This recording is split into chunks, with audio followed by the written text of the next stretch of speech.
Me, Priyanka is describing the topic effects of heat on nutrition. Nutrition के ऊपर heat के क्या क्या अफेक्ट होते हैं। सबसे पहले क्या, कार्बोहाइड्रेट्स। कार्बोहाइड्रेट्स में क्या, स्टार्च। कार्बोहाइड्रेट्स में मेनली क्या, स्टार्च जो होती है वो मोस्टली अफेक्ट होती है बाय हीट, यानी कि जब भी हम क्या है, कार्बोहाइड्रेट्स का एक एग्जांपल है स्टार्च, उसको हीट करते हैं तो उसका क्या है, बहुत ज़्यादा अफेक्ट पड़ता है। जो स्टार्च के ग्रेन्स होते हैं वो क्या है, एब्जॉर्ब हो जाते हैं वाटर के अंदर। स्टार्च के जो भी ग्रेन्स होते हैं वो क्या, वाटर के अंदर एब्जॉर्ब हो जाते हैं और वो क्या, स्वेलअप करते हैं और उनकी जो सेल की मेम्ब्रेन है, सेलुलर वाल्स, वो क्या है, रप्चर हो जाती है। इसका एग्जांपल मैं आपको देती हूँ। जैसे क्या होता है, चीनी होती है, चीनी के क्या है, एक तरह से ग्रेन्स है, वो किसके ग्रेन है, वहाँ पे स्टार्च के ग्रेन।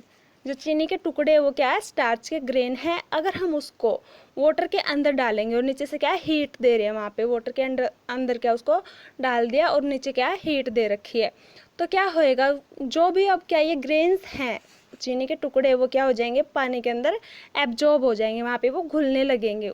घुलेंगे किस कैसे, वो पहले वो क्या होंगे, स्वेलअप होंगे। आप प्रोसेस को धीरे से एक बार करके भी देखना। वाटर के अंदर आप चीनी डालना और फिर क्या, उसको हीट के ऊपर रख देना। हीट के ऊपर जब रखोगे तो आप देखोगे कि चीनी जो उसके अंदर घुल रही है, और जो चीनी के छोटे टुकड़े थे वो क्या, थोड़े थोड़े बड़े होने लग जाते हैं वहाँ पे। और बड़े होने के बाद क्या है, जो भी वहाँ की सेलुलर वॉल्स होती हैं, यानी कि जो चीनी की वॉल है वो एक तरह से क्या, वहाँ पे रप्चर हो जाएगी और वो क्या है, वहाँ पे अनविजिबल हो जाएगी, एक तरह से वो क्या, पानी के अंदर घुल जाती है। This process is called gelatinisation. इस प्रोसेस को हम क्या बोलते हैं, जिलेटिनाइजेशन, यानी कि स्टार्च का घुल जाना by the process of heat. And starch is called gelatinised, और वहाँ पे जो घुला है वो क्या है, स्टार्च, उसको क्या बोलेंगे, जिलेटिनाइज्ड, यानी कि जिलेटिनाइज्ड क्या हुआ वहाँ पे, starch. This is responsible for brown colour of food and sweet taste of baked cereals, यानी कि जब भी हम क्या है, कोई भी अनाज वगैरह को बेक करते हैं, उसको पकाते हैं, तो वहाँ पे क्या होता है, जो उसका कलर होता है वो कैसा हो जाता है, ब्राउन कलर हो जाता है। जो भी फूड है वहाँ पे, फूड का कलर कैसा हो जाता है, ब्राउन कलर हो जाता है, और उसका टेस्ट कैसा होता है, स्वीट टेस्ट आता है, यानी कि मीठा उसका टेस्ट आता है। एक बार और करवा देती हूँ। इसमें क्या होता है, जो हमारे कार्बोहाइड्रेट्स होते हैं उसमें क्या, स्टार्च जो होती है वो मोस्टली अफेक्ट होती है हीट से।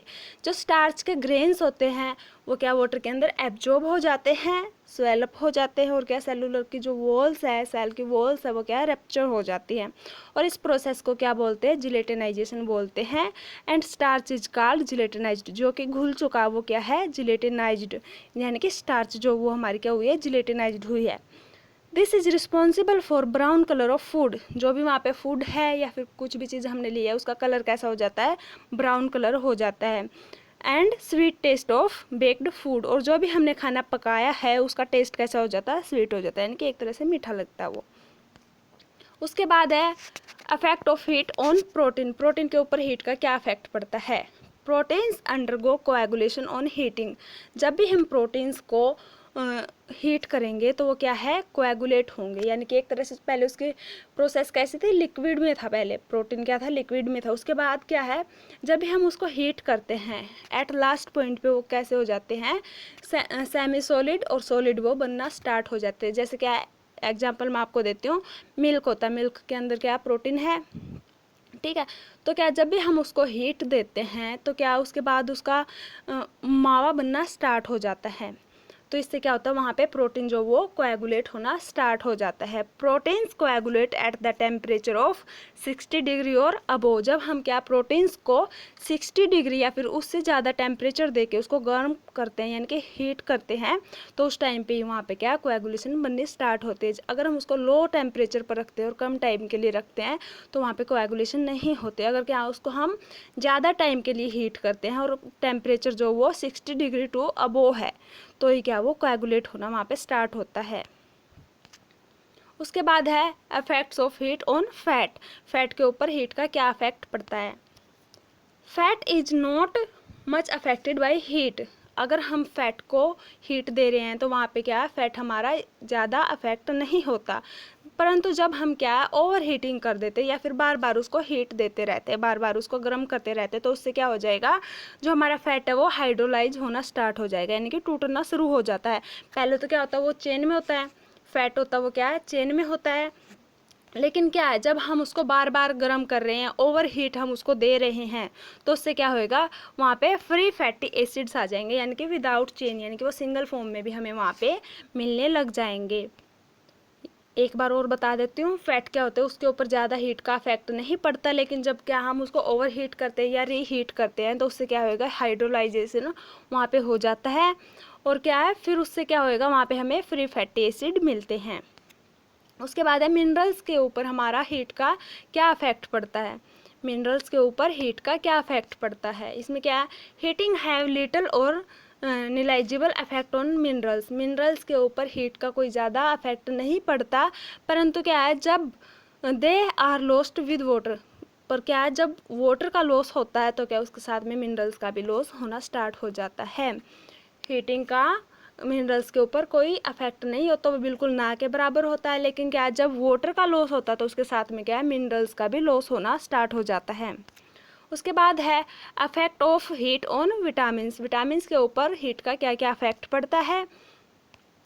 All vitamins are affected differently by cooking. जो सारे के सारे विटामिन्स होते हैं, विटामिन ए, डी, ई, के, ई, जो भी सारे के सारे क्या है, उनके ऊपर कुकिंग का अफेक्ट पड़ता है, यानी कि हीट का अलग अलग तरीके से अफेक्ट पड़ता है। एग्जाम्पल देती हूँ मैं आपको, vitamin C which is heat unstable and is destroy by cooking. जो विटामिन सी होता है, अगर उसको हम हीट देते हैं तो वहाँ पे, अगर उसको हम क्या अच्छे तरीके से वहाँ पे कुक नहीं कर रहे, तो विटामिन सी जो होती है वो डिस्ट्रॉय हो जाती है कुकिंग के मेथड से। इसलिए क्या हमें अच्छे से ही कुक करने चाहिए, सारे तौर तरीकों को जानते हुए। उसके बाद क्या है, vitamin B complex. Vitamin B complex में स्पेशली क्या है, थायमाइन और राइबोफ्लेविन एंड विटामिन के, ये जो होते हैं इनका क्या है, destroy in the pressure of bicarbonate, soda bicarbonate and also lost in water. जो क्या है, vitamin B complex and vitamin K होते हैं, वो क्या है, जब हम इन फूड के अंदर सोडा बाइकार्बोनेट डालते हैं, यानी कि वहाँ पे क्या है, सोडा बाइकार्बोनेट का प्रेशर हो जाता है, तो वहाँ पे क्या है, ये वहाँ पे अपनी अवेलेबिलिटी को लॉस करते रहते हैं, लॉस करना स्टार्ट कर देते हैं। And also lost in water, क्या वाटर के अंदर भी वो लॉस हो जाते हैं। कौन कौन से, vitamin B complex and vitamin K, वहाँ पे क्या है, डिस्ट्रॉय होना स्टार्ट हो जाते हैं। Heat have little or negligible effect on vitamin A and D. जो हीट होती है उसका क्या है, विटामिन ए एंड डी के ऊपर बहुत कम अफेक्ट पड़ता है। एक बार और करवा देती हूँ, जो सारे के सारे विटामिन होती है, ऑल विटामिन, यानी कि vitamin A, D, E, K, vitamin B complex and vitamin C, सभी के सभी जो विटामिन होते हैं उनके ऊपर क्या अलग अलग तरीके से इफेक्ट पड़ता है हीट का। इसमें एग्जांपल मैं आपको देती हूँ, जैसे क्या है, vitamin C is heat unstable and is destroy by cooking. जब क्या हम उसको अनस्टेबली तरीके से हीट करते रहते हैं, तो क्या वहाँ पे विटामिन सी जो वो डिस्ट्रॉय हो जाती है कुकिंग के मेथड से। विटामिन बी कॉम्प्लेक्स में क्या है, स्पेशली क्या, थायमाइन, राइबोफ्लेविन एंड विटामिन के। क्या है, विटामिन बी कॉम्प्लेक्स में क्या है, थायमाइन एंड राइबोफ्लेविन, और क्या विटामिन के, ये डिस्ट्रॉय हो जाते हैं मेनली कब, जब क्या है, सोडा बाइकार्बोनेट का प्रेशर पड़ता है, और क्या ये वाटर में भी लॉस होती हैं। Heat have little or negligible effect on vitamin A and K, A and D, और क्या है, जो हीट होती है उसका क्या है, विटामिन ए एंड डी के ऊपर बहुत कम अफेक्ट पड़ता है।